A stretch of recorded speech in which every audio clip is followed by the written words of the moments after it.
Troy Martinez and Mrs. Martinez. You all have opened the door with us with law enforcement. We so appreciate that while he's making his way back to Pastor Martinez.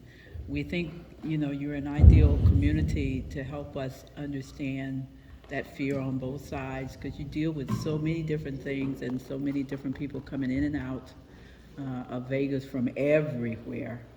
And both the words that you all have said have been very inspiring in helping us identify that fear on both sides, which is what's very important to what we're trying to get to. So we look forward to having Dr. Youssef to contact you and to make more official that relationship with us as we partner with law enforcement. So thank you all for coming. Let's give our law enforcement officers a big hand. Thank you for sharing. Yeah. My wife Sandra, 43 years. We were very young, got together, and we moved here almost 25 years ago from Los Angeles to Las Vegas.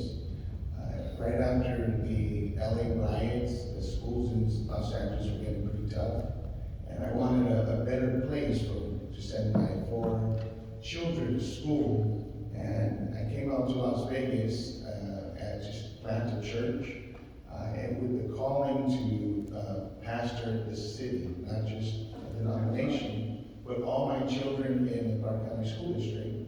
And at that time, it was a very great atmosphere compared to the Los Angeles School District at that time. And so over the course of years, we saw there was some needs. And so we've been doing at least 25 years ministry and community work here in Las Vegas, and we did community work in Los Angeles before we got here. So I count it a great privilege. I ran into Miss Addie over the years, mainly at the White House, watching her there in the Oval Office. Wow. And so very exciting to see the entire commission, and our commissioner from Kansas was born at the same hospital, Los Angeles General Hospital, back in the 1960s, so kind of dating ourselves. But the fact is that growing up in Los Angeles, I have a hole in my head here from the 38 that I got when I was just 14 years of age.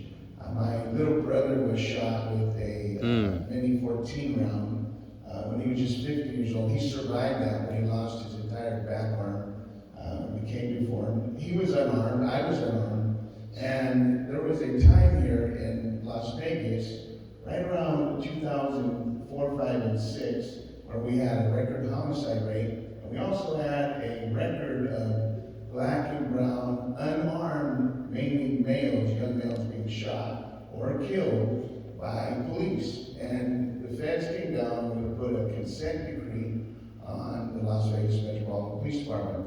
But because Dean and I and about a good 24 other community members worked with the Department of Justice and the cops office with Metro Police Department, we were able to avert the consent decree and instead, like Lieutenant Hernandez, who's the sheriff's admin lieutenant, change policy that better suited the civilians and law enforcement. One of the policies was the gang policy. At that time, it was very vague. So if an officer shot 10 kids at a bus stop, and one of them was a gang member, they could write down all the other 9 kids' names and put them in the gang database that was perpetual forever. So the parents didn't know that these 9 kids at the bus stop right now being documented, either associates or actual gang members, whether they were or not.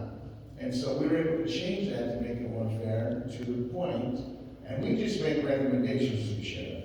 And the sheriff and their admin and lawyers got to change that policy. But we recommended that they do a couple of things. One, if it's a minor, that you notify the parent, that you document their child as a gang member. And do a little research to see if they really are. Give an opportunity for that parent to go in and say, he is or she is or is not a gang member, and challenge that. The other thing was, after 5 years, if that young person, even if they were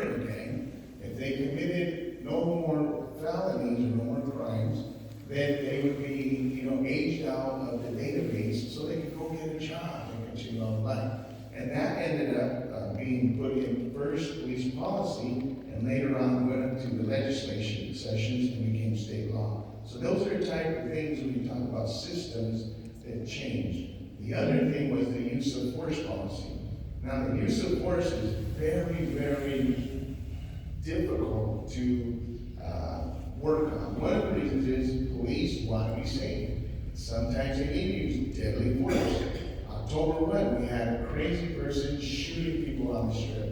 He had to be taken care of because no one wants their loved ones to be assassinated unarmed while this guy has a machine gun shooting from a rooftop or a hotel building. So obviously, the use of force is needed. However, when you're unarmed or incapacitated or you're having a medical episode or maybe you're deaf and you don't obey commands, is that a death sentence? Now, police policy, at least with the Metropolitan Police Department, it has been changed where the things that you saw happen to George Floyd could not happen with the policy. The things that you saw happen to Ferguson could not happen with the policy because they changed it and took away the ambiguity, because before it was all lopsided. Basically, there was a young Latino that was shot in the 2000s, which Dean is never going to ever stop talking about. But it's important. He was on the same street as my church, and he was handcuffed in the police car, and the police car door was left open. He jumps out. He's a 17-year-old kid, and he runs, and 2 officers fire and shoot him in the back and kill him. And it was considered a justifiable homicide. This is prior to the changes in policy. So those are type of things when the community sees that, it's impossible to explain. It's impossible to explain that you would shoot a handcuffed, unarmed juvenile of color, who's actually black and Hispanic mixed in his race, and say that it was justified. So that turns off the community. And like the chief said, if you lose credibility. One of the things that Dean and I took with the Henderson Police Department is they have, and I hope you still have that, is it's a reality-based training where you go in and there's this room and they give you a gun and you work out a scenario. Dean took it, I took it, my daughter Kristen took it, and you go in there and you're the police officer. You're playing the role of police officer. And it's like surround sound, and you got these muffs on, so the sound, and you literally have to stop a crime from being committed. In my scenario, some 3 males went to attack a female in an ATM to stab her. I yelled stop. They pulled the knife out, were about to stab her. When they didn't stop trying to stab her, I pulled the weapon, shot, and stopped. And this is reality based. I shot and stopped the guy from stabbing this innocent woman at the ATM. I thought I was done. A car pulls up, opens the door, and with the double-barrel shotgun shoots at me.